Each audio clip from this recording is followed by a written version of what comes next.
चला की बाळांनो, ऊन पडे. बाजारून 2 खरबूज आणले होते, म्हणलं खराब होऊन जाते. तुम्ही मस्त रेसिपी बनवून दाखवते तुम्हाला. तेवढी भारी आहे ना, लई येळा करून पेतान.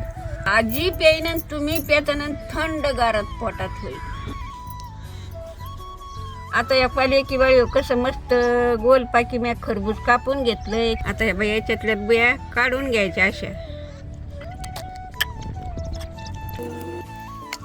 आता या पालेकी बाई हो साऱ्या बिया काढून घेतल्या. आता ह्या बघा हे मगदू आहे का, हे काढून घ्यायचा सगळा असा चमचनं काढून घ्यायचा आणि वाटीत टाकायचा. आता हे मिक्सर मध्ये काय काय बिंगायचं ते तुम्हाला मी दाखवते. खरबुजाचा मगदू मिक्सरात टाकून घेऊ.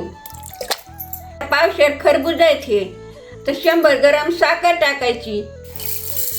पावशेर खरबुजाला पावशेरच दूध टाकायचं. तर हे बर्फ होता, पण याचं पाणी झाले हे पण टाकून घेऊ.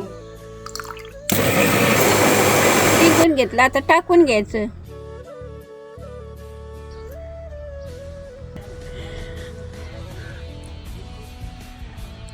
खोबरं टाकून घेऊ. आता पिस्ता टाकून घेऊ. बदामाचा थोडा किस केलाय ते पण टाकून घेऊ. आपला खरबूजापासून ज्यूस तयार झालाय. याच्यात रंग नाही, त्याच्यामध्ये दुसरं काहीच नाही. एकदम ओरिजिनल, एकदम थंडगार आहे. मी खाते आणि तुम्हाला दाखवते.